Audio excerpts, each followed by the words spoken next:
Grup band Noah remake video klip lagu Yang Terdalam, rilisan tahun 2003 silam. Video lama tersebut dibintangi oleh sang vokalis, Ariel Noah dan para personil band Peter Pan. Kini di remake, terpilih Iqbal Ramadan sebagai pengganti Ariel di video klip terbaru lagu Yang Terdalam. Pesona, Dilan menjadi sorotan. Pemilihan Iqbal sebagai model video klip disebut keputusan terbaik sebab dinilai mampu mendalami peran Ariel Noah dengan sempurna. Video klip tersebut akhirnya dirilis pada Jumat, tanggal 17 Desember tahun 2021, melalui kanal YouTube Noah Official.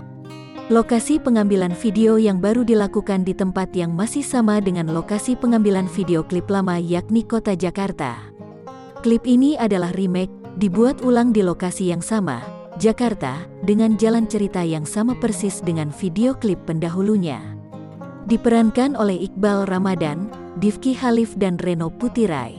Mereka berperan layaknya seperti para personil saat membintangi video klip Yang Terdalam terdahulu, terang admin YouTube Noah Official.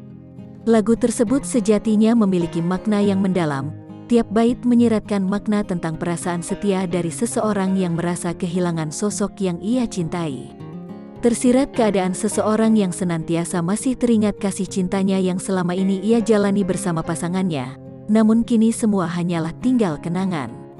Iqbal yang membintangi video klip baru, Yang Terdalam, langsung banjir pujian. Kata Yang Terdalam bahkan menduduki trending topik Twitter. Iqbal tampil dengan gaya lawas Ariel bak seorang preman pasar berambut gondrong belah tengah dan memakai kaos serta kemeja. Sutradara video klip tersebut juga dipuji karena sangat detail dalam remake video klip Yang Terdalam versi 2021.